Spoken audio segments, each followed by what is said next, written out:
ओम स्थापकाय च धर्मस्य सर्वधर्मस्वरूपिणे अवतार वरिष्ठाय रामकृष्णाय ते नमः। भगवान श्री रामकृष्ण देव, श्री मां शारदा देवी અને સ્વામી વિવેકાનંદની કૃપાથી આપણે આજે ઉજવી રહ્યા છીએ પરમ પૂજ્ય સ્વામી શિવાનંદજી મહારાજની જન્મતિથિ કે જેઓ રામકૃષ્ણ મઠ અને મિશનના બીજા પરમાધ્યક્ષ હતા। જેમ આપણે બપોરે વાત કરી, આજે થ્રાઇસ બ્લેસડ ડે કહેવામાં કોઈ આપણને વાંધો નથી, કારણ કે આજે જ કલ્પતરુ દિવસની પણ ઉજવણી થઈ રહી છે અને સાથે સાથે નવું વર્ષ છે, 2019નો પ્રારંભ છે અને પૂજ્ય સ્વામી શિવાનંદજી મહારાજની જન્મતિથિ આજે જ આવી છે। તિથિ પ્રમાણે જો કે એમનો જન્મ તો થયો હતો 16મી ડિસેમ્બર 1854માં। તમે સમજી શકો છો, સ્વામી વિવેકાનંદનો જન્મ 1863-63માં થયો, એટલે સ્વામી વિવેકાનંદથી 9 વર્ષ મોટા હતા ઉંમરમાં, એટલે જ સ્વામી વિવેકાનંદને તારક દાદા કહીને બોલાવતા। અને લગભગ બધા જ ઉંમરમાં સ્વામી અદ્વૈતાનંદજી મહારાજ સિવાય, સ્વામી અદ્વૈતાનંદજીમાં તો રામકૃષ્ણ દેવ કરતાં મોટી ઉંમરના હતા, એમના સિવાય બાકી બધા મહાપુરુષ મહારાજ મોટા, એમના બધાથી મોટા હતા। તો એમનો જન્મ થયો હતો કલકત્તાથી લગભગ તમારે 2-3 કલાકનો રસ્તો છે, તમે બારાસત તમે જાઓ, બારાસત નામનું ગામ છે, ત્યાં એ ગામડામાં એમનો જન્મ થયો હતો। રામકનાઈ ઘોષાલ એમના પિતાશ્રીનું નામ અને માતાનું નામ વામા સુંદરી। નામ પ્રમાણે અત્યંત સુંદર હતા અને ખૂબ જ ધર્મપરાયણ હતા।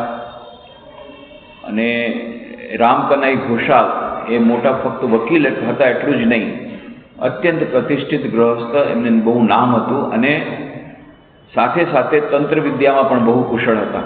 ત્યાં સુધી કે શ્રી રામકૃષ્ણ દેવને એકવાર ગાત્રદેહ થયો હતો, ત્યારે એમણે બાજુબંધ બનાવીને એમને આપ્યો હતો, એનાથી એમનો રોગનું શમન થયું હતું। આવી રીતે આવા સુંદર અત્યંત ઉચ્ચ બ્રાહ્મણ પરિવારમાં જન્મ થયો હતો। માતા વામાસુંદરી દેવી શિવજીની ખૂબ આરાધના કરી અને પુત્ર માગ્યો હતો। એક દિવસે સ્વપ્નમાં તારકેશ્વર મહાદેવે દર્શન આપીને કહ્યું કે હું તારે ત્યાં પુત્ર રૂપે આવીશ, અને આવી રીતે તારકેશ્વર મહાદેવ જાણે કે પુત્ર રૂપે આવ્યા, એટલે એમનું નામ રાખ્યું તારક। એ તારક જ પાછળથી સ્વામી શિવાનંદજી બન્યા। તો એ તારક નાનપણમાં બહુ જ ગીતો પણ સરસ ગાતા, બધી રીતે કુશળ હતા, ભણવામાં પણ ખૂબ બુદ્ધિમાન હતા, પણ એમને ભણવામાં વધારે મન નહોતું। તેમ છતાં એમણે અભ્યાસ પૂરો કર્યો અને અભ્યાસ કરતાં કરતાં એમણે નોકરી પણ સ્વીકારી, કારણ કે માત્ર નાની જ ઉંમરમાં એમની માતાનું નિધન થયું। પછી નાની બહેનનું પણ એમને સંભાળ કરવાની હતી અને એ નાની બહેનને માટે જ એમને પાછળથી ત્યાગ કરવો પડ્યો પોતાની ઈચ્છાનો। કેવી રીતે? 1880માં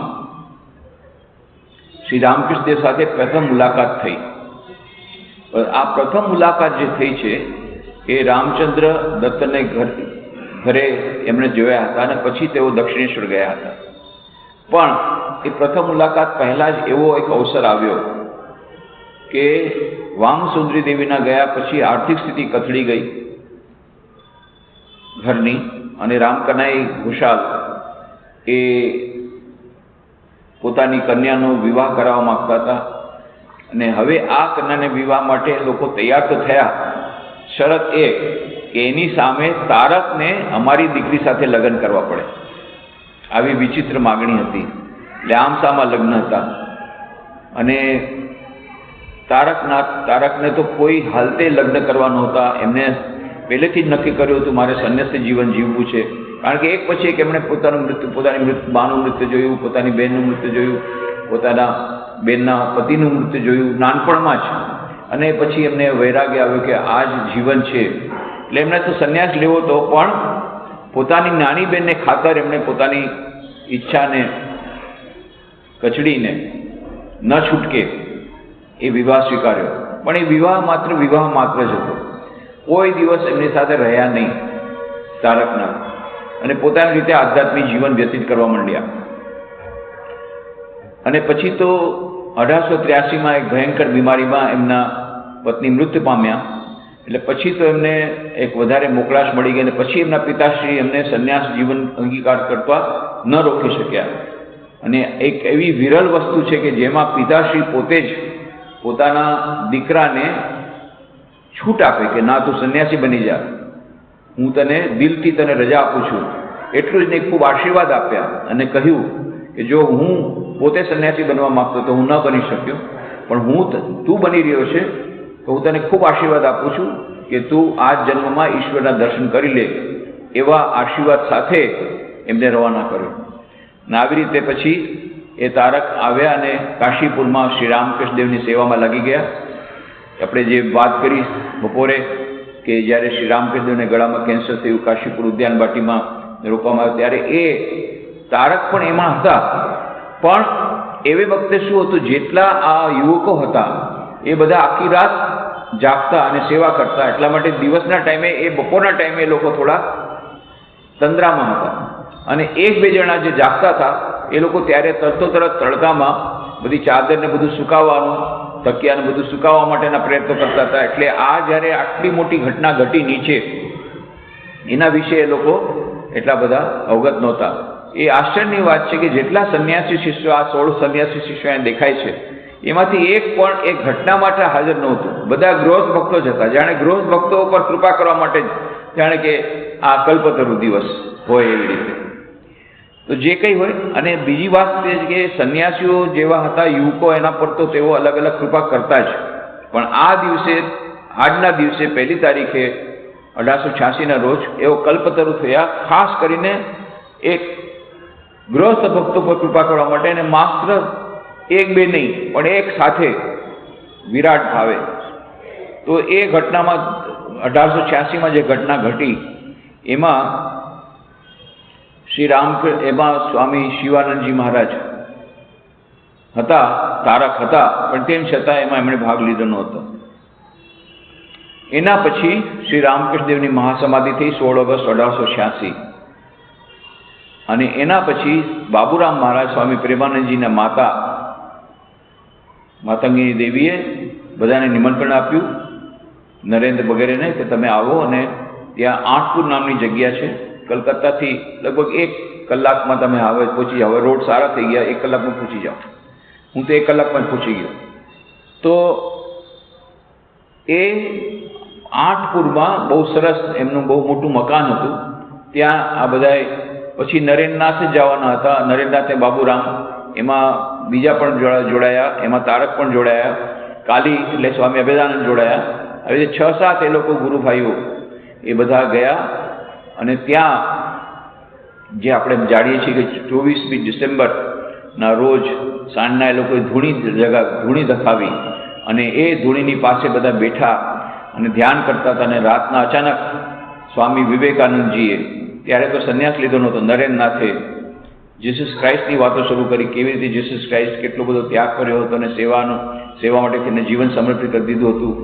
અને કે આપણે પણ બસ હવે ઘરે નથી પહોંચવું, હવે ઘરે નથી જવું, આપણે બધા ગૃહ ત્યાગ કરી અને માત્ર ને માત્ર ભગવાનના દર્શન કરવા માટે અને ભગવાનની સેવા કરવા માટે, જનની સેવા કરવા માટે પોતાનું જીવન બલિદાન દઈ દેવું છે.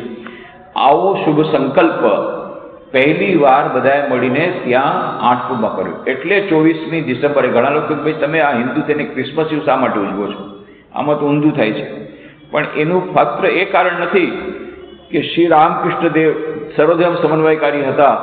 અને અમે જેમ બાંગ્લાદેશમાં ઈદ ઉજવીએ છીએ, બુદ્ધ જયંતિ ઉજવીએ છીએ, અહીંયા ગુરુ નાનક જયંતિ ઉજવીએ છીએ, પંજાબમાં મહાવીર જયંતિ ઉજવીએ છીએ, ગુજરાતમાં આવી રીતે બધા જ મહાપુરુષોની જયંતિ ઉજવી છે. વિવિધ ધર્મોના ધર્મગુરુઓની જયંતિ ઉજવી છે. અને વિવિધ ધર્મોના તહેવારોને અમે સ્વીકાર કરીએ છીએ. અને એની ઉજવણી થાય છે.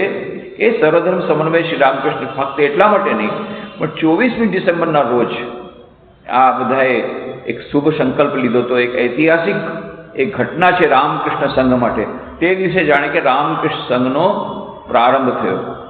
જો કે રામકૃષ્ણ સંઘની પ્રારંભ તો સ્વામી શ્રી રામકૃષ્ણ દેવે એ લોકોને એક સૂત્રમાં બાંધી અને જ્યારે 12 ભગવા વસ્ત્ર મગાવીને એ લોકોમાં વિતરણ આપ્યા ત્યારે જ કહી શકાય. પણ આ આઠપુરની એક ઘટના એવી કે જ્યારે તેઓ ખરેખર એક શુભ સંકલ્પ લીધો કે ના, અમારે હવે સંન્યાસ ગ્રહણ કરવો છે. એમાં તારક પણ હતા. હમણાં જ 24 આ વખતે 24 ડિસેમ્બરના મને પણ એ મળ્યું સૌભાગ્ય. હું આઠપુરમાં જ હતો. હજી પણ આ પ્રથા અમે ચાલી રાખી છે. ત્યાં હવે આઠપુરમાં જે મકાન છે એ તો એમના જે વંશજો હતા એ લોકોએ રામકૃષ્ણ મિશન સોંપી દીધું. હવે આઠપુર એ રામકૃષ્ણ મઠનું ઓફિશિયલ સેન્ટર બની ગયું છે ઘણા વર્ષોથી, અને ત્યાં ઘણી બધી સેવા પ્રવૃત્તિઓ પણ થાય છે. હમણાં તો ઘણી બધી પાછી બીજી પણ જમીન ખરીદવામાં આવી છે. બહુ મોટો વિશાળ હવે મઠ બની ગયો છે. પણ જે જગ્યાએ આ ધૂણી ધકાવવામાં આવી હતી એ જગ્યાએ હજી પણ ધૂણી ધકાવવામાં આવે છે. સાંજના આરતી પછી ધૂણ ચાલે, સવારના મંગલ આરતી સુધી આ ધૂણી રહે. અને એમાં બધા સંન્યાસીઓ બ્રહ્મચારીઓ એ બધાએ બેસે એ ધૂણીની આસપાસ આખી રાત અને ધ્યાન કરે, ભજન કરે. થોડું ભજન તો બહુ ઓછું, પણ મોસ્ટલી ધ્યાન જ કરે. તો એમાં પણ સામેલ થવાનો મને મોકો મળ્યો હતો. એ જગ્યા અદ્ભુત જગ્યા છે. અને આજે પણ તમને એમના વાઇબ્રેશન મળે કે સ્વામી વિવેકાનંદ બધા ગુરુભાઈઓ એ મકાનમાં ગયા ત્યારે કેવું હતું. તો તારક એમાં પણ સામેલ થયા હતા. અને આવી રીતે રામકૃષ્ણ સંઘનું શરૂઆતથી જ આ તારક એટલે કે, અને પાછળથી જો કે ત્યાં વરાહનગર મઠમાં એ લોકોએ વિધિવત સંન્યાસ ગ્રહણ કર્યો આલમબજાર મઠમાં. અને આલમબજાર મઠ જે વરાહનગર મઠ પછી આલમબજાર મઠ એમાં વિધિવત સંન્યાસ કર્યો. ત્યારે એમને સંન્યાસનું નામ મળ્યું શિવાનંદ. કારણ કે શિવજીની કૃપાથી આવ્યા હતા. માને પણ અને તારક નામ હતું. અને શિવજીએ ખરેખર એમની પણ શિવજી પ્રત્યે વિશેષ શ્રદ્ધા હતી. એટલે શિવજીના અંશ હતા, એટલે સ્વાભાવિક છે. પછી 1899માં આની પહેલાં પછી એમણે તો આલમબજાર મઠ પછી એ બધી ઘણી જગ્યાએ તેઓ ભ્રમણ કર્યું. ગુજરાતમાં પણ આવ્યા હતા, ત્યાં હિમાલય ગયા હતા, ઘણી જગ્યાએ એમણે તીર્થ ભ્રમણ પણ કર્યું હતું. 1899માં સ્વામી વિવેકાનંદે એમને શ્રીલંકા મોકલ્યા હતા પ્રચાર કામ કરવા માટે. લગભગ 1 વર્ષ ત્યાં રહી અને પછી તેઓ પાછા આવ્યા. 1902માં સ્વામી વિવેકાનંદજીએ એમને આદેશ આપ્યો કે તમારે કાશીમાં થોડું જમીન ભૂખંડ મળી છે, એમાં તમારે આશ્રમ કરાવવાનો છે. એમની ઈચ્છા નહોતી કે સ્વામી વિવેકાનંદ ત્યારે તબિયત સારી નહોતી, છોડવાની ઈચ્છા નથી. પણ ડિસિપ્લિન છે આ સંઘની, અમારે શિસ્ત પાલન છે. અને જે ઓબિડિયન્સ શિસ્ત પાલન એ રામકૃષ્ણ સંઘની એક મોટું એક ગુણ છે. એટલે એમણે સ્વીકાર્યું અને ગયા. અને ઠીક જેમ એમને જે ગરાર હતો એ જ થયું. હજી તો 4 જુલાઈના રોજ, પહેલાં તો થોડાક મઠ બીજી જગ્યાએ રહ્યો ને જે નવી જમીનમાં જે દિવસે મઠ શરૂ થવાનો હતો, 4 જુલાઈના રોજ રામકૃષ્ણ અદ્વૈત આશ્રમની સ્થાપના થઈ. એ જ દિવસે રાતના સ્વામી વિવેકાનંદજીએ 9 વાગે શરીર છોડ્યું, મહાસમાધિ લીધી 1902ના. તો આ બંને એક જ છે. રામકૃષ્ણ અદ્વૈત આશ્રમની સ્થાપના અને સ્વામી વિવેકાનંદનું મહાપ્રયાણ એક જ દિવસે થયું છે. પણ મહાપુરુષ મહારાજને પછી પાછું જવાનું મન ન થયું કે સ્વામી વિવેકાનંદે મને છેલ્લી આજ્ઞા આપી છે, એટલે થોડા વખત ત્યાં બનારસમાં જ રહ્યા. અને એ પણ એ આખું બનારસનું આશ્રમ કેવી રીતે કેટલી કઠોર તપસ્યા દ્વારા એમણે એનું સંવર્ધન કર્યું એ પોતાનામાં એક બહુ મોટી એક લાંબી કહાની છે, લાંબી કથા છે. પણ સૌથી પહેલી વાર જો રામકૃષ્ણદેવની પૂજાનો પ્રારંભ કોણે કર્યો? શરૂઆતથી જ વરાહનગર મઠમાં સ્વામી રામકૃષ્ણાનંદ શશી મહારાજે પૂજા કરી અને જેવી રીતે એક જીવંત મનુષ્ય હોય એવી રીતે એમની સેવા કરી. એટલે રામકૃષ્ણદેવના ફોટાની પૂજા તો એમના મહાસમાધિ પછી તરત જ શરૂ થઈ ગઈ. મા શારદા દેવીએ કોવાલપાડામાં પોતાના હાથે રામકૃષ્ણદેવની બાજુમાં પોતાનો ફોટો રાખ્યો. અને આવી રીતે માના રહેતા રહેતા મા શારદા દેવીની પૂજા શરૂ થઈ કોવાલપાડા આશ્રમમાં. અને સ્વામી વિવેકાનંદની સાથે આ બેની જ પૂજા થતી બધી જગ્યાએ. માનું તો બહુ જ ઓછી જગ્યાએ થતું, રામકૃષ્ણનું જ રહેતું હતું. સ્વામી વિવેકાનંદનો ફોટો એ બીજે જ દિવસે 5મી જુલાઈના ત્યાં ભાગ્યે જ એમની પાસે એક ફોટો હતો સૌભાગ્યથી. તરતો તરત એમણે સ્વામી શિવાનંદજીએ સિંહાસન પર રામકૃષ્ણ શારદા દેવી સાથે સ્વામી વિવેકાનંદનો ફોટો રાખ્યો. ત્યારથી સ્વામી વિવેકાનંદનો ફોટો એ બધી જગ્યાએ પછી મંદિરમાં રાખવાની શરૂઆત થઈ. પણ સૌથી પહેલાં મહાપુરુષ મહારાજે રાખ્યો અને એ આ વારાણસી આશ્રમમાં. એના પછી તો એમણે ત્યાં બેલુમઠમાં રહ્યા હતા ત્યારે ઘણી બધી મેનેજર તરીકેની સેવા આપી જાવી. પ્રેમાનંદજી મહારાજને ગયા પછી 1910માં એમને વાઇસ પ્રેસિડેન્ટ બનાવવામાં આવ્યા અને 1921માં જ્યારે મહાત્મા ગાંધી 30મી જાન્યુઆરી 1921ના રોજ મહાત્મા ગાંધી અને મોતીલાલ નહેરુ, મોહમ્મદ અલી, આ ઘણા બધા લોકો ગયા હતા ગાંધીજી સાથે. એ દિવસે સ્વામી વિવેકાનંદની જન્મતિથિ હતી, તિથિ પ્રમાણે, એટલે તેઓ ગયા હતા. અને આ બધાએ સ્વામી શિવાનંદજી મહારાજે ત્યારે એ તો વાઇસ પ્રેસિડેન્ટ હતા, બ્રહ્માનંદજી મહારાજ ત્યારે નહોતા, ત્યાં હાજર નહોતા બેલુમઠમાં પ્રેસિડેન્ટ. એમણે જ બધું બધાને બતાવ્યું. એ શ્રી રામકૃષ્ણ દેવે પોતે જે કપડાં, એમના જે કપડાં રાખેલા છે, વસ્ત્રો, એ પણ બતાવ્યા. સ્વામી વિવેકાનંદ ઓરડો બતાવ્યો, જે ઓરડામાં સ્વામી વિવેકાનંદ રહેતા હતા એ ઓરડો તો હજી પણ છે. અને સ્વામી વિવેકાનંદના વસ્ત્રો બતાવ્યા, જે દંડ એ રાખતા, બધું બતાવ્યું. પૂરા જૂનું છે શ્રાઇન છે ત્યારે હતું, ત્યારે તો નવું મંદિર નહોતું, એ જૂના મંદિરમાં લઈ ગયા. આવી રીતે બહુ સરસ એમણે ઝીણવટપૂર્વક બધું સરસ, એટલું સરસ સમજાવ્યું કે ગાંધીજી બહુ જ ખુશ થઈ ગયા કે, અને પોતાની જાતને ધન્ય માનવા માંડ્યા કે હું આટલી આ મહાન જગ્યા પર આવ્યો છું. અને બધા જ્યારે કહ્યું ગાંધીજીને, ગાંધીજી ભાષણ આપો, ત્યારે કહ્યું હું અહીં કંઈ ભાષણ આપવા નથી આવ્યો, હું તો અહીં આ મહામાનવ સ્વામી વિવેકાનંદના ચરણોમાં પોતાની શ્રદ્ધાંજલિ લેવા આવ્યો છું અને આ બધું જોઈને અભિભૂત થઈ ગયો છું. અહીંયા યુવકોનું એટલું જ કહીશ કે જ્યારે અહીંયા આ મહાન સ્થળ પર આવ્યા છો, ખાલી હાથે પાછા ફરશો નહીં, અહીંયાની કે અખૂટ પ્રેરણા પોતાના હૃદયમાં લઈને જજો. અને આવી રીતે ગાંધીજી સાથે સ્વામી શિવાનંદજી મહારાજનો ખૂબ વાર્તાલાપ થયો. અને સ્વામી શિવાનંદજી મહારાજ બધાને, જે યુવકોને કહેતા, જુઓ ગાંધીજીને જુઓ, આવડા દુબળા પાત્રા પર કેવું મહાન કામ કરી રહ્યા છે, આવડી મોટી સખત બ્રિટિશ સલ્તનતને ધક્કો આપ્યો, એને હચમચાવી દીધી, એની અંદરની તમે આધ્યાત્મિક શક્તિ જુઓ ગાંધીજીની. આવી રીતે ગાંધીજીનો એમની પ્રશંસા પણ કરતા, ઘણા લોકો જોડાઈ પણ જતા. કેટલા લોકો એવા હતા કે ગાંધીજી પછી ત્યાં જોડાયેલા, પછી પાછા રામકૃષ્ણ મિશનમાં સંન્યાસી બન્યા. કેટલાક લોકો ક્રાંતિકારીઓ હતા, એ પણ પાછળથી સંન્યાસી બન્યા. પણ એમ સ્વામી શિવાનંદજી મહારાજનો એ પ્રેમ હતો અને એ સ્વદેશ જે આંદોલન હતું એમને પૂરેપૂરો ટેકો હતો. પણ એકવાર એમણે કહેવામાં આવ્યું કે ભાઈ રામકૃષ્ણ મિશન સૌથી વધારે અત્યારે બધાના મનમાં આ ચારે તરફ ચર્ચા ચાલે ને, ચોક ઉપર ચર્ચા, જ્યારે કોઈ હોય ને ત્યાં, એ વખતે તો અત્યારે ટીવી વગેરે નહોતું, ત્યારે આ બધી ચેનલમાં બધા ચર્ચા નહોતી ચાલતી. એ બધી ચર્ચા ચાલતી હતી બધા અડ્ડાઓ ઉપર, અને ત્યાં જ્યાં ચોક હોય ત્યાં ચોક ઉપર બધા ચર્ચા ચાલે. એ ચોક ઉપર ચર્ચા થતી કે જુઓ આટલું સરસ મહાન કામ થઈ રહ્યું છે દેશ સેવાનું, સ્વદેશ આંદોલન છે, ગાંધીજી શરૂ કર્યું છે, પણ રામકૃષ્ણ મિશન એમાં ભાગ નથી લેતું. આ બહુ ક્રિટિસિઝમ થતું ત્યારે રામકૃષ્ણ મિશન. મહાપુરુષ મહારાજ ત્યારે અધ્યક્ષ હતા, એમને આ બધું સહન કરવું પડતું. સ્વામી શિવાનંદજી મહારાજ કહ્યું, વ્યક્તિગત રીતે હું ગાંધીજીને ખૂબ સન્માન આપું છું અને એમનું એ મહાન કામ કરી રહ્યા છે એના માટે અમારે પાસે પ્રશંસા સિવાય બીજું કોઈ નથી, બીજું કાંઈ નથી. પણ રામકૃષ્ણ મિશનની સ્થાપના અમારા લીડર સ્વામી વિવેકાનંદ જે કરી છે એમાં કોન્સ્ટિટ્યુશનમાં લખેલું છે અમારે રાજનીતિ સાથે કોઈ સંબંધ નહીં રહે, જેને કારણે સિસ્ટર નિવેદિતાને પણ રામકૃષ્ણ મિશન છોડવું પડ્યું. એટલા માટે એ અમારો જે સિદ્ધાંત છે એનાથી અમે બાંધછોડ નહીં કરી શકીએ. અમારો પૂરો સપોર્ટ છે આડકતરી રીતે, પણ ડાયરેક્ટલી અમે લોકો ઓફિશિયલી અમે કોઈ પણ પોલિટિકલ મુવમેન્ટમાં ભાગ ન લઈ શકીએ. ત્યાં સુધી કે આજના દિવસો સુધી પણ રામકૃષ્ણ મિશનના સંન્યાસીઓ વોટ દેવા નથી જતા. વોટર કાર્ડ ભલે બનાવી લઈએ આઈડી પ્રૂફ માટે, પણ વોટ દેવા ક્યારેય કોઈ જાતું નથી રામકૃષ્ણ સંન્યાસીઓ.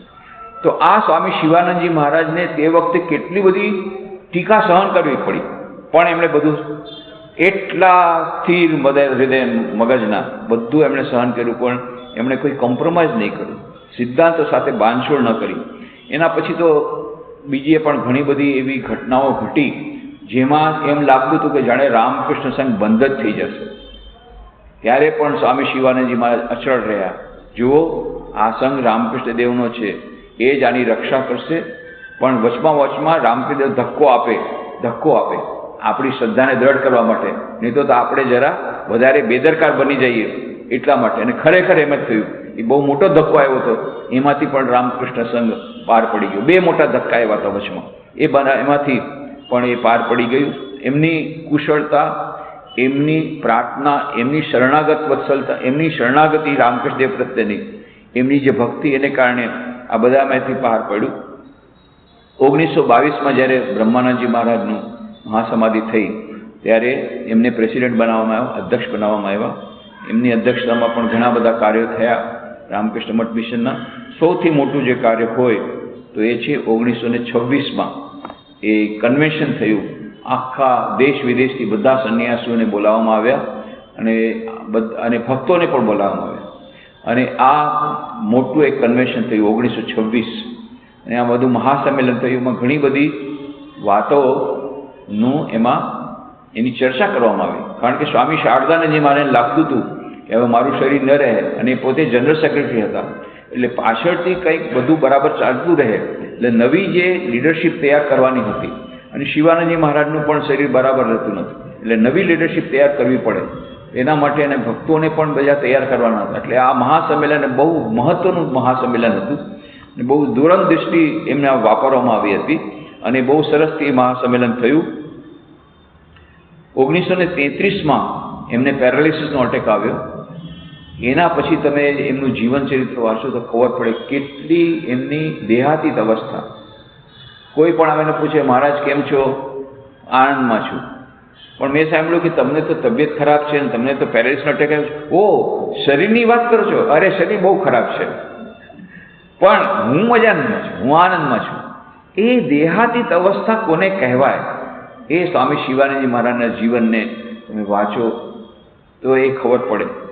અને પછી 1934માં 18મી ફેબ્રુઆરીના રોજ એમણે મહાસમાધિ લીધી. પણ મહાસમાધિ પછી એમનું જોયું કે એમનું મુખમાં એટલું બધો દિવ્ય પ્રકાશ હતો, જાણે કે એ શ્રી રામકૃષ્ણ દેવ સાથે મિલિત થઈ ગયા. એનો આપણને પુરાવો મળે. એમનો ચહેરો જોઈને ખબર પડે કે ખરેખર 18મી ફેબ્રુઆરીના રોજ શ્રી રામકૃષ્ણ જન્મોત્સવનો સમારોહ વિધિવત ઉજવાયો. 20મી તારીખે મંગળવારે એમની સ્થિતિ વધુને વધુ બગડવા લાગી. સાયંકાલે સાંજે 5:36 વાગે એમનું મુખમંડળ એક અપૂર્વ આનંદ જ્યોતિથી ઝળહળી રહ્યું, અને તેમના કેશ તેમજ શરીરના રૂવાડા કદંબ પુષ્પના કેસરની જેમ ઊભા થઈ ગયા. આ આનંદની અનુભૂતિના આવેશમાં જ એમનો અંતિમ શ્વાસ બહાર નીકળ્યો. મહાપુરુષ સ્વામી શિવાનંદ મહાસમાધિ દ્વારા પોતાના હૃદય દેવતાના ચરણ કમળમાં ચિરકાળ માટે વિલીન થઈ ગયા. આ એક સંક્ષેપમાં મેં જીવનચરિત્ર આપ્યું. એમનું વિસ્તૃત જીવનચરિત્ર પણ તમને મળશે. રામકૃષ્ણ ભક્તમાલિકામાં પહેલા ભાગમાં તમને મળશે.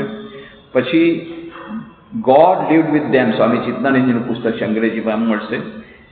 એ મેન ઓફ ગોડ નામનું પુસ્તક છે, સ્વામી શિવાનંદજી મહારાજ ઉપરનું જે જીવનચરિત્ર છે, એ પણ વાંચવા જેવું છે.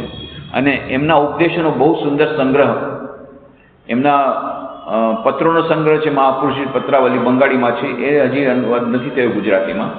પણ બીજી એક જે બંગાળી પુસ્તક શિવાનંદ વાણી, બહુ જ મહત્વની એ પુસ્તક છે, અત્યંત મહત્વનું પુસ્તક, દરેકે વાંચવું જોઈએ. આનંદ ધામના પથ પર, એમાં તમને આ બધી વસ્તુ મળશે. સ્વામી શિવાનંદજી મહારાજ જે ભક્તો સાથે વાર્તાલાપ કરે છે, બધા ડાયરીમાં જે એમના સેક્રેટરીએ લખી રાખ્યું હતું, એમના બધા સેવકોએ, એ જ પુસ્તક બહાર પડ્યું છે. હજી એક પુસ્તક બહાર પકડ્યું છે બંગાળીમાં, શિવાનંદ મહારાજની સ્મૃતિ કથા, 3 ભાગમાં. એનો હિન્દી અનુવાદ થયો છે, ગુજરાતી હજી થયો નથી. આ બધા પુસ્તક તમને લાઇબ્રેરીમાં અને બુક સ્ટોલમાં મળશે.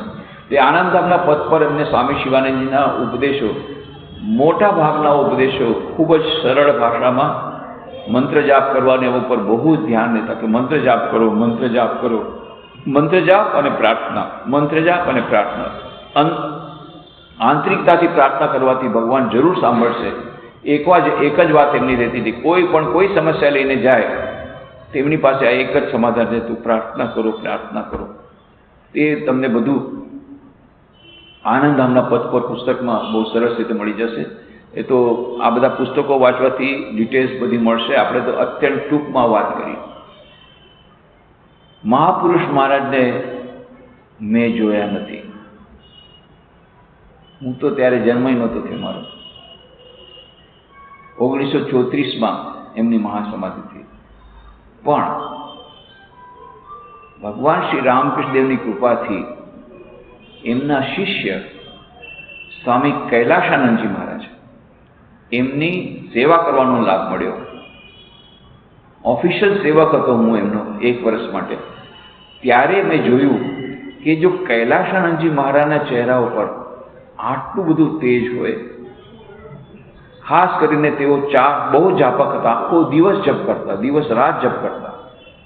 એ સ્વામી કૈલાશાનંદજી મહારાજ એ નજરે જોયું છે, કારણ કે હું એમની સેવા કરતો એટલે મને બધી ખબર છે. સવારના 3 વાગ્યામાં ઉઠી જતા ને પછી જે મંદિરમાં, જે ગર્ભ મંદિરમાં જઈને ત્યાં મંત્ર જાપ કરતા, એ પાછા આવીને 7 વાગે આવતા અને પછી થોડુંક મિશ્રીનું શરબત કે લીંબુનું શરબત એવું લેતા અને ફરી પાછા ત્યાં જતા ગર્ભ મંદિરમાં, તો ઠેઠ 9 વાગે આવતા. આવી રીતે 6 કલાક જપ કર્યા પછી 9 વાગે તેઓ કંઈક નાસ્તો લેતા. અને એમના નાસ્તામાં પણ ફળ, વધારેમાં વધારે ફળ, બીજી કોઈ આઈટમ નહીં. ફળ, નાળિયેરનું પાણી, જેને ડાબ કેવા બગાડ, આવું જ બધું લેતું. પણ એ વખતે જ્યારે એમનો ચહેરો હું જોતો, અદ્ભુત, એટલો બધો લાલ થઈ ગયેલો ચહેરો, એક તો અદ્ભુત તેજ. અને એ વખતે એટલા આનંદમાં રહેતા, એટલા હસાવતા, નાની નાની વાતમાં બહુ હસાવતા, જાણે આનંદ ઉછળી પડતો એમનો. કે જે સાધના કરવાથી આનંદ મળે છે એનો પુરાવો શું? એ પુરાવો આપણને જોવા મળે. કેટલો બધો આનંદ થતો હશે, ઉછળી પડે જાણે આનંદ. તમે સામે ઊભા બેસો અને એકદમ નાની નાની વાતમાં એટલો હસાવે ને એટલો આનંદ કરે. ત્યારે ખબર પડી કે આ જે ભજનાનંદની વાત જે કરી છે શ્રી રામકૃષ્ણ દેવે, આ ભજનાનંદ છે શું એ ખબર પડે. તો એ શિવાનંદજી મહારાજની એમના ઉપર વિશેષ કૃપા થઈ હતી. પૂર્વ જીવનમાં કૈલાશાનંદજી મહારાજ, એ શૈલેષ બંદોપાધ્યાય એમનું નામ હતું, એ ઢાકા યુનિવર્સિટીના ઇતિહાસના પ્રોફેસર હતા. એમણે જ્યારે 1930માં નિર્ણય કર્યો, આ શિવાનંદજી મહારાજ કીધું, અરે કેટલા દિવસ સુધી આ બધું તું ગધા મજૂરી કરીશ? કારણ કે એમને ઘરની બહુ મોટી જવાબદારી હતી એટલે રહેવું પડ્યું હતું. એમને તો નાનપણથી જ ઈચ્છા હતી. અદ્ભુત વાત કે રામકૃષ્ણદેવ અને મા શારદા દેવીનો જેવો સંબંધ, એવો જ સંબંધ મહાપુરુષ મહારાજનો પોતાની પત્ની સાથે હતો. અને એટલા જ માટે એનું મહાપુરુષ મહારાજ નામ કેવી રીતે પડ્યું? વાતમાં કહ્યું શ્રી રામ સ્વામી વિવેકાનંદ કે જુઓ, રામકૃષ્ણ અને શારદા દેવીનો જેવો સંબંધ હતો એવો પતિ પત્નીનો સંબંધ કોઈ પણ જાતના ભૌતિક સંસર્ગ વગર, આવો પવિત્ર સંબંધ કોઈ ન ભૂતો ન ભવિષ્યથી કોઈ થઈ જ ન શકે. ત્યારે મહાપુરુષ મહારાજે હાથ જોડીને કહ્યું, ઠાકુરની કૃપાથી મેં પણ મારી પત્ની સાથે કોઈ દિવસ હું સૂતો નથી. હે, શું વાત કરો છો? અને તો તમે મહાપુરુષ છો, મહાપુરુષ. ત્યારથી શિવાનંદજી મહારાજનું નામ મહાપુરુષ મહારાજ પડ્યું. કે આવી રીતે ગૃહસ્થાશ્રમમાં રહેવા છતાં પણ જેમણે સંન્યાસનું જીવન અપનાવ્યું, ફક્ત સંન્યાસી નહીં પણ ગૃહસ્થ હોવા છતાં પણ સંન્યાસી, શ્રી રામકૃષ્ણદેવની જેમ. એટલા માટે એનું નામ મહાપુરુષ મહારાજ પડ્યું. અને ઠીક આ જ વાત લાગુ પડી કૈલાશાનંદજી મહારાજ. એમનું પણ નાનપણમાં લગ્ન થઈ ગયા હતા, પણ કોઈ પણ દિવસે એમણે એમની સાથે સંબંધ ન બાંધ્યો. એટલે મહાપુરુષ મહારાજ તો ત્રિકાળદર્શી હતા. એમને જોઈ શક્યા હતા કે એનામાં કેટલી પૂર્વજન્મના કેટલા મોટા સાધક છે ને કેટલા મોટા એ મહાન આધ્યાત્મિક વિભૂતિ છે. બીજા તો જોઈ નહોતા શકતા. બીજા એમ જોતા હતા, અરે હવે આ લગ્ન કરેલા માણસે વળી ક્યાં સંન્યાસી બનાવવા માટે આને લઈ જાય મહાપુરુષમાં જે કેવી રીતે કીધું. પણ જે દિવસે મહાપુરુષના કહેવાથી કહ્યું કેટલી ગધા મજૂર કે ચાલ્યા ઢાકામાંથી એ પ્રોફેસરશીપમાંથી રેઝિગ્નેશન દઈ અને આવ્યા, બેલુમઠમાં જોડાયા. વિચાર કરો કે કેટલી કેટલા ઉચ્ચ કોટીના એ હશે સ્વામી એ કૈલાસાનંદજી, એટલે કે શૈલેષ બંદોપાધ્યાય, કે માસ્ટર મહાશય મહેનાથ ગુપ્ત કથામૃતના લેખક ભક્તો સાથે વાર્તાલાપ કહેતા કહે છે, અરે મહાપુરુષ મહારાજ એમની મહાનતા જાણી છે, કેટલા મહાન છે, જુઓ જુઓ, ઢાકા યુનિવર્સિટીના પ્રોફેસરને પણ સંન્યાસી બનાવી દીધો. વિચાર કરો કેવી તાકાત હતી એનામાં. એક ઢાકા યુનિવર્સિટીના પ્રોફેસરને આવી રીતે સંન્યાસી બનાવી દીધો, રામકૃષ્ણમાં જોડાવી દીધો. એક એમના માટે જાણે એચિવમેન્ટ ગણાતું. એવા એક મહાન હતા એ શૈલેષ બંદોપાધ્યાય, એટલે કે સ્વામી કૈલાસાનંદજી. અને પછી મોટી ઉંમરમાં એમણે, એક તો ઉંમર મોટી, પાછું લગ્ન કરેલા, અને હજી હદ તો ત્યારે થઈ ગઈ કે જ્યારે તરતો તરત, હજી તો જોઈન કરીને ઘણા થોડોક ટાઈમે થયો નથી, 1 વર્ષ પણ નથી થયું, મહાપુરુષમાં જ કે હું તને સંન્યાસ આપીશ. અરે સંન્યાસ દીક્ષા અમારે તો આજકાલ તો 9 વર્ષ ઓછામાં તો રાહ જોવી પડે. એ વખતના જન્મ 3 કે 4 વર્ષ હતું, એટલું બધું લાંબુ નહોતું, પણ તોય 3-4 વર્ષ તો સહેજે થાય. પહેલા બ્રહ્મચર્ય દીક્ષા થાય, પછી સંન્યાસ દીક્ષા થાય. હવે મહાપુરુષ મહારાજને એમના ઉપર એટલી બધી કૃપા હતી, એટલા ચાર હતા, એટલા એમને પ્રેમ કરતા કે એમને પોતાના સેવક બનાવ્યા. પહેલાં તો જોઈન કર્યું હતું કે તું મારી પાસે જ રહેજે, 24 કલાક તારે મારી પાસે રહેવાનું. અને આની જ જોતું હતું. એણે ખૂબ પ્રાર્થના કરી, ઠાકુર એવું કરી દે કે મને મારા ગુરુ પાસે 24 કલાક રહેવાનું મળે. ઠાકુરે પ્રાર્થના સાંભળી લીધી, સામેથી મહાપુરુષ તારે 24 કલાક મારી સાથે રહેવાનું. એના સેવક પણ બની ગયા. હવે એક દિવસે એમણે કીધું કે હવે આપણે સંન્યાસ દીક્ષા અમારે રામકૃષ્ણનો જન્મ જયંતિને દિવસે થાય નોર્મલી, રામકૃષ્ણનો જન્મતિથિ. હવે રામકૃષ્ણ જયંતિ કે ખૂબ વાર છે, જીતો ક્યાં ફેબ્રુઆરી માર્ચ, હમણાં આ નવેમ્બર આવે છે ને, હમણાં કાળી પૂજાના દિવસે જ તને સંન્યાસ દઈ દો, સંન્યાસ દીક્ષા. એના માટે ખાસ હવન કરવો પડે, કેટલું બધું કરવું પડે, વિશેષ વ્યવસ્થા કરવી પડે. અને બધી ચારે તરફ રટણ થઈ ગયું. અને બેલું મઠમાં તો જાણે હોય જોયું બધા શોર બકોર થઈ ગયો. બધા એકબીજા સાથે વાત કરતા હોય, અરે જુઓ તો જુઓ આ મહાપુરુષમાં શું કરે, બધા નિયમો તોડી નાખે છે. રામકૃષ્ણની જન્મ દિવસે દેવું હોય એટલે કાળી પૂજાના દિવસે સંન્યાસ આપે છે. વળી આણે તો પાછું મજા, હજી તો હજી જોઈન નથી કર્યું, હજી તો ગઈકાલે, અને આજે સંન્યાસ દીક્ષા આપે છે. બીજા લોકોને 4-5 વર્ષ સુધી રાહ જોવી પડે, અને આવી રીતે અપવાદ રૂપ કરે છે. અને આવી રીતે મહાપુરુષમાં તો બધા નિયમ તોડી નાખે છે. આ બધી જે વાતો કરું છું મેં કૈલાસાનંદજી પાસેથી સાંભળેલી જે બધી વાતો કરું છું.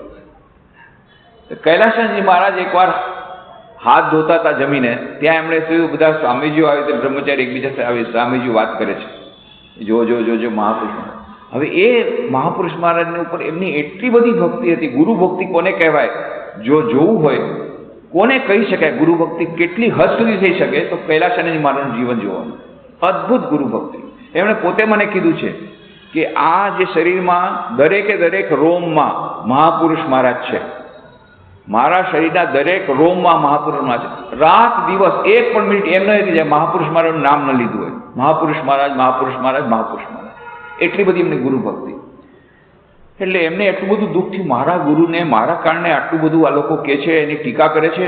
એટલે જઈને સીધા સાષ્ટાંગ પ્રણામ કર્યા મહાપુરુષ મહારાજ. કી હોય છે તો મહારાજે કૈલાસાનંદ મહારાજ ત્યારે તો આપની દામાથી ખૂબ ભાલોબાશે ને, તમે તો મને ખૂબ પ્રેમ કરો છો, એટલે તમે કૃપાપૂર્વક મને નિયમ તોડીને પણ સંન્યાસ દીક્ષા આપવાની વાત કરો છો કાળી પૂજાના દિવસે. પણ આ બધા લોકો બધી વાતો કરે છે મઠમાં તમારા વિશે, મારાથી સહન થતી નથી. જુઓ તમે તો મને ખૂબ પ્રેમ કરો છો, તમે કૃપા કરીને મને સેવા કરવાનો મોકો પણ આપ્યો છે, તો મારે તો એવું કંઈ નથી, આજે થશે કાલે થશે, હું પછી સંન્યાસ દીક્ષા લઈ લઈશ, પણ મારાથી સહન થતું નથી. એટલે કૃપા કરીને મને સંન્યાસ દીક્ષા આ કાળી પૂજાના દિવસે ન આપો. કોણ કહે છે? કૈલાસાનંદ મહારાજ પોતાના ગુરુને. મહાપુરુષ મહારાજ એકદમ ગંભીર થઈ ગયા. જે નિયમ પોતે પાડે છે ભાંગ તેઓ પાડે. જે નિયમ કરે છે એને તોડવાનો પણ અધિકાર છે. હું તોડીશ. આમી તો કે સંન્યાસ દેવો નિવિકીના બોલ, એટલા જોરથી બોલ્યા, હું તને સંન્યાસ આપીશ, બોલ લઈશ કે નહીં? મહાપુરુષમાં કૈલાસાનંદ એકદમ ડરી રહીને, હા હું તમે જેમ કહેશો એમ કરીશ. અને આવી રીતે નિશ્ચિત થઈ ગયું.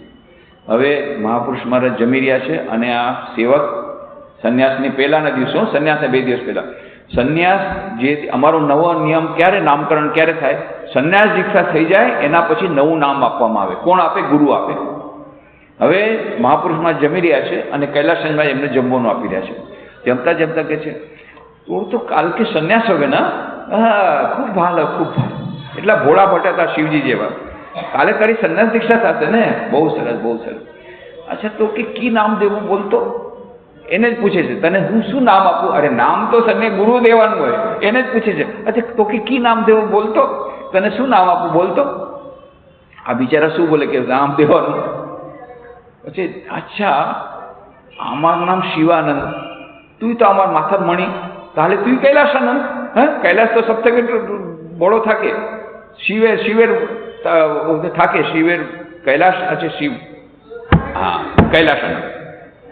હજી તો સંન્યાસ દીક્ષા બીજે દિવસે થશે, એની પહેલા નામ પણ એમણે ઠીક કરી દીધું કે કૈલાસાનંદ એનું નામ થશે.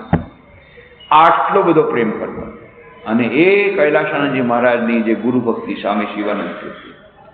એટલે મહાપુરુષ મહારાજને મેં જોયા નથી, પણ મહાપુરુષ મહારાજના શિષ્ય સ્વામી કૈલાસાનંદજી એ બ્રહ્મજ્ઞ હતા, એમાં કોઈ ના નહીં. એમનો જે એમની નિષ્ઠા, એમની રામકૃષ્ણ પ્રત્યેની ભક્તિ, એમની મહાપુરુષ મહારાજ એમની ગુરુ પ્રત્યેની ભક્તિ, એમની સેવા કરવાનો અમને મોકો મળ્યો હતો.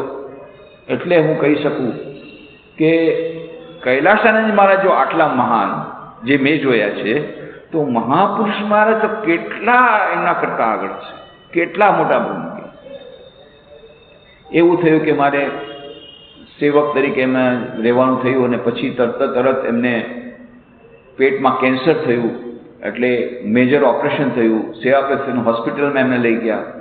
પહેલાં તો એ લોકો કહે કે નહીં, ત્યાં નિયમ અમારો એવો છે કે બ્રહ્મચારીઓ ત્યાં લઈ ન શકે સેવા પ્રત્યેના હોસ્પિટલમાં. પણ એમણે કીધું કે ના, મારે આ સેવક મારે જોઈએ જ. એટલે પછી ન છૂટકે એ લોકોએ મને ત્યાં મોકલો. હું આખી રાત એમની પાસે બેસતો, એમણે જોર જબરથી મને સુવડાવી દેતા કે નહીં તું સૂઈ જા. પણ મારે હંમેશા મારું મન રહેતું ક્યારે એમને ખબર, ક્યારે એમને કંઈ જરૂર પડશે, ક્યારે એમને યુરિન પોટ જોશે, આ બધું મારે ચિંતા રહેતી. અને એ ભગવાનની દયાથી એવું થતું કે જ્યાં એમને ઈચ્છા થાય ત્યારે જ મારી તરફ જોતા, અને ત્યારે હું જાગતો અને તરત જ યુરિન પોટ દેતો. इसकी वाकी તું ઘુમાવના નથી. મને વળીને કે તું સૂતો કેમ નથી? જ્યારે હું તને જોઉં ત્યારે જ તું જાગતો હોય છે ને. હવે મેં કીધી આ ભગવાનની કૃપા કે ભાઈ તમને જ્યારે લાગે તો મને ભગવાન જગાડી દે છે. એક દિવસે રાતના હું જોઉં છું, અડધી રાતના એક નર્સ આવી. નર્સ કંઈક ટેમ્પરેચર કંઈક લેવા માટે કંઈ આવી હશે, ચાર્ટ વગેરે. હવે નોર્મલી શું કરે નર્સ, કોઈ એને પેશન્ટને કે ને એ ચૂપ, વાત નહીં કરતા. તમે ફોટો જોયો હશે, નર્સ આમ કે છે બોલવાનું નહીં. અહીંયા ઊંધું થયું. કૈલાસાનંદ મહારાજ હજી તો એમને નાકમાં ને બધી જગ્યાએ નળીઓ રાખવામાં આવી હતી, મેજર ઓપરેશન થયું હતું બધું.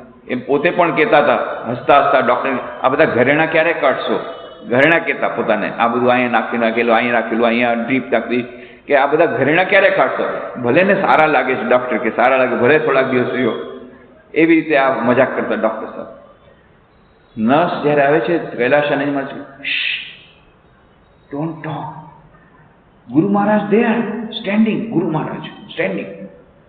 નર્સને કહે છે ચૂપ રે, ત્યાં રામકૃષ્ણદેવ ઊભા છે, સામે બતાવે છે રામકૃષ્ણદેવ ઊભા છે. એમને રાતના પણ એમને રામકૃષ્ણદેવ દેખાય છે. નર્સને કહે છે ચૂપચાપ વાત નહીં કર, રામકૃષ્ણદેવ ઊભા છે. ગુરુ મહારાજ કહીને બોલાવે, ગુરુ મહારાજ standing there, don't talk. Nurse તો બિચારી ગભરાઈને ભાગી કે આવું કેવો પેશન્ટ છે, ઉલટા મને જ ડાયરેક્ટ મને જ ઓરડે છે. પણ આ મેં નજરે જોયું કે એમને હજી 2 દિવસ થયા છે ઓપરેશન, એનેસ્થેસિયાની અસર ચાલી રહી છે, હજી અર્ધબેભાન અવસ્થામાં છે, આ બધી નળીઓને બધી છે. એ વખતે પણ એમને રામકૃષ્ણદેવ દેખાય છે હોસ્પિટલમાં, એમને રામકૃષ્ણ દર્શન થાય છે. અને એ જ્યારે હોસ્પિટલને લઈ જતા હતા ત્યારે મને યાદ આવ્યું કે રોજ આખો દિવસ વારંવાર મહાપુરુષ મહારાજને પ્રણામ કરે, વળી રામકૃષ્ણનો ફોટો, મહાપુરુષ મહારાજનો ફોટો રાખેલો, વળી પાછળ જાય, વળી પ્રણામ કરે, વળી સુવે, વળી પાછળ પ્રણામ કરે. દિવસમાં કેટલી વાર જે પ્રણામ કરતા હશે મહાપુરુષ મહારાજના ફોટાને ખબર નહીં.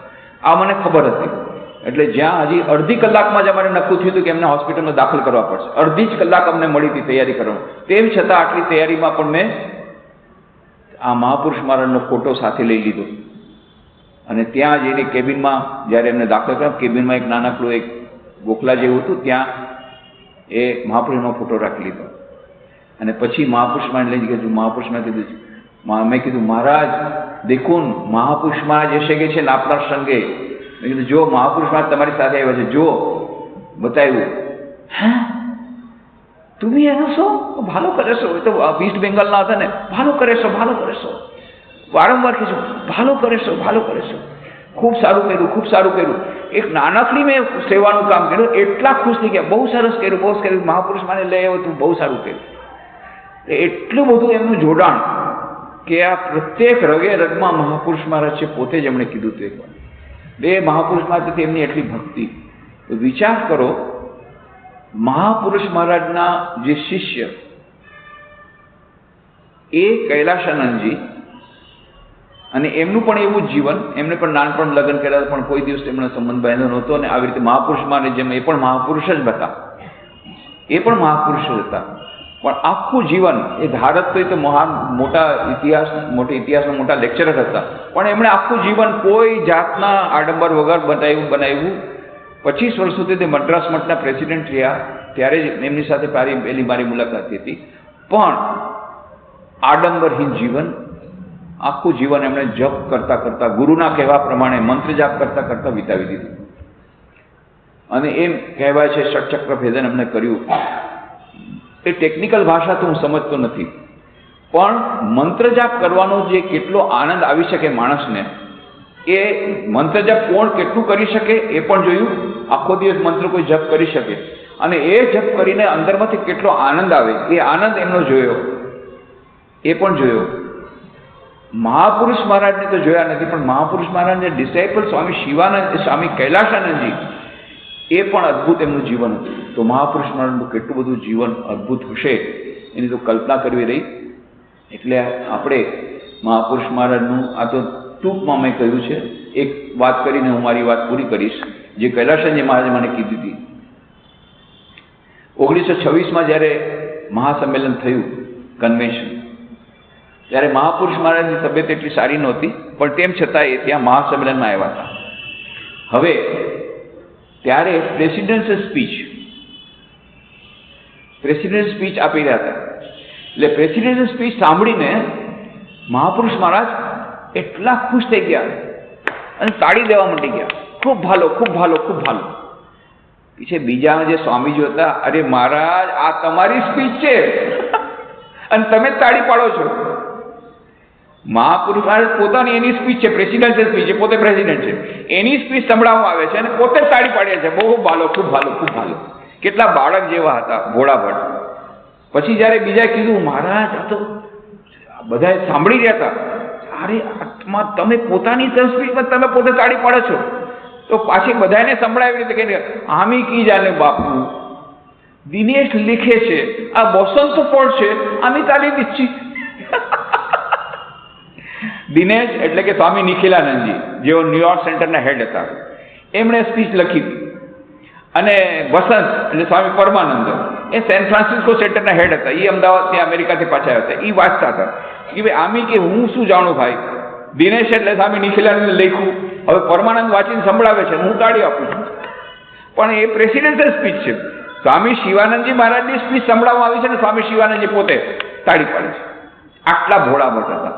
અને એ સ્પીચમાં શું હતું હવે એ જાણવા જેવું છે. કેટલી સરસ એ સ્પીચ હતી. એમાં શું લખેલું હતું? Be thou like an arrow that darts at the target. Be thou like the sword that pierces the object. Be thou like the hammer that falls on the anvil. The arrow does not weep if it misses the target. The sword does not lament if it cannot pierce the object. The hammer does not fret if it cannot fall on the anvil. And yet, there is a joy in being created, in being used, and being broken in the hands of the wielder, and an equal joy in being finally set aside. કહે છે કે તમે તલવાર જેવા બનો જે વસ્તુને કાપે છે તમે એ તીર જેવા બનો જે સ્થાન સુધી છોડવામાં આવે છે. તમે એ હથોડા જેવા બનો જેનાથી બધાને મારવામાં આવે છે, જે પીટવામાં આવે છે, ટીપવામાં આવે છે. જો નિશાન ચૂકી જાય તો તીર રડતું નથી. તીર નથી રડતું. જો નિશાન ચૂકી જાય તીર રડતું નથી. જો તલવાર કોઈ વસ્તુને કાપે નહીં, તલવાર રડતી નથી. કોઈ હથોડો બરાબર જગ્યાએ ન પડે, હથોડો રડતો નથી. પણ તેમ છતાં એ બધું કરવાવાળું તો બીજું કોણ છે? જે તેમ છતાં, એટલે કે આપણે તો નિમિત્ત માત્ર છીએ, આપણે કઠપુતલી છીએ, ભગવાન જ કરવાવાળા છે. તેમ છતાં there is a joy in being created. તેમ છતાં તીર બનવામાં, આપણે જે તીર બન્યા એ બનવાનો આનંદ છે. અને આપણને તીર જેણે ચલાવ્યું, આપણે તીર બન્યા અને આપણને ભગવાને ચલાવી રહ્યા છે. આપણી પાસે ભગવાન આપણી પાસે કામ કરાવ્યા છે. આ જે કરાવી રહ્યા છે એનો પણ આનંદ છે. અને પછી તીર તૂટી જાય, જ્યારે તૂટી જાય એટલે કે શરીર હવે ખરાબ થઈ ગયું, નષ્ટ થઈ ગયું, વૃદ્ધ થઈ ગયા, હવે નથી કામ થતું, એનો પણ આનંદ છે. અને equal Joy is Bing finally set aside. અને જ્યારે ફેંકી દેવામાં આવે તીરનો ટુકડો, હવે તો તૂટી ગયો, ફેંકી દેવામાં આવે એટલે કે માણસ મરી જાય, એનો પણ આનંદ છે. કેમ? આપણે નિમિત્ત બન્યા, ઈશ્વરના કામ માટે નિમિત્ત બન્યા. કેટલો મોટો આનંદ છે. આ જે શરણાગતિનું એટલું સરસ એ સ્ટેટમેન્ટ છે કે આપણે કેવી રીતે કામ કરવાનું છે. આપણે નિમિત્ત માત્ર છે. નિમિત્ત માત્ર ભવ સવ્ય સાચીન, જે અર્જુન ગીતામાં શ્રી કૃષ્ણ ભગવાન અર્જુનને કહે છે, તું માત્ર નિમિત્ત થા. તો કામ કરવાવાળા તો ભગવાન છે, તીર ચલાવવાવાળા ભગવાન છે, હું તો તીર છું. હવે તીર જો બરાબર જગ્યાએ ન જાય તો મારે શું રડવાનું છે? હું તો તીર છું. અને જો મારો ઉપયોગ કરવામાં આવ્યો, હું ધન્ય છું. અને જ્યારે ઉપયોગ કરવા માટે હવે સક્ષમ નથી, ખૂબ ઉપયોગ કર્યો, હવે શરીર વૃદ્ધ થઈ ગયું, નથી કામ કરી શકતું, એનો પણ આનંદ છે. અને પછી જ્યારે આ તીરનો ટુકડો તોડી દેવાનો, ફેંકી દેવામાં આવશે, એનો પણ એક આનંદ છે. એ શરણાગતિના ભાવની વાત આમાં છે. અને એ મહાપુરુષ મહારાજે એ સાંભળી ત્યારે એટલા અભિભૂત થઈ ગયા, પોતે તાળી દેવા માંડી ગયા. અને કેવા એ શિવજીના અવતાર, કેવા ભોળા, પોતાના સ્પીચ ઉપર પોતે જ તાળી આપે છે. પણ અને કોઈ એમને આમન્યા નથી, અરે રે આપણે હોય તો ભાઈ મારી ક્રેડિટ મારી છે, મેં સ્પીચ લખી છે. આ તો એમની પ્રેસિડેન્શિયલ સ્પીચ પોતે જ કહી દીધું, ભાઈ મેં નથી લખી હો, હું તો માત્ર તાળી પાડું છું. લખવા વાળો કોઈ છે ને બોલવા વાળો કોઈ છે, હું તો માત્ર તાળી પાડું છું. કેટલી મોટી મહાન એમની મહાનતા, કેટલી નિરભિમાનતા, અને કેટલી એમની મોટી આધ્યાત્મિક ઉપલબ્ધિ. તો એ મહાપુરુષ મહારાજની વાતો તો એક ચડિયાતી વાતો છે. પણ સમય પૂરો થઈ ગયો છે. આપણે સ્વામી શિવાનંદજી મહારાજના ચરણોમાં એ જ પ્રાર્થના કરીએ કે એક આદર્શ જીવન એમણે બતાવ્યું છે. શરણાગતિનું ઉત્કૃષ્ટ ઉદાહરણ એમણે આપણે સમક્ષ મૂક્યું છે. મંત્ર જાપ અને પ્રાર્થનાનું જે ઉપદેશ આપતા તેમણે પોતાના જીવનમાં આચરણ કરીને બતાવ્યું છે. એનો થોડોક હિસ્સો, એમણે જે ઉપદેશ આપ્યા છે, થોડોક પણ અંશ આપણે પાલન કરી શકીએ. એમણે જે વાતો કરી છે એનો થોડોક અંશ આપણે પાલન કરી શકીએ. અને એમના જીવન ચરિત્રને વાંચીને એને આત્મસાત કરીને આપણે થોડુંક પણ જો આધ્યાત્મિક જીવનમાં આગળ વધી શકીએ તો આપણું જીવન સાર્થક થશે. ભગવાન શ્રી રામકૃષ્ણદેવ, મા શારદા દેવી, સ્વામી વિવેકાનંદ અને સ્વામી શિવાનંદજી મહારાજના ચરણોમાં પ્રણામ કરી આપણે અહીં ઉપસંહાર કરીએ. ઓમ શાંતિ શાંતિ શાંતિ. હરિ ઓમ તત્સત. શ્રી રામકૃષ્ણાર્પણમસ્તુ.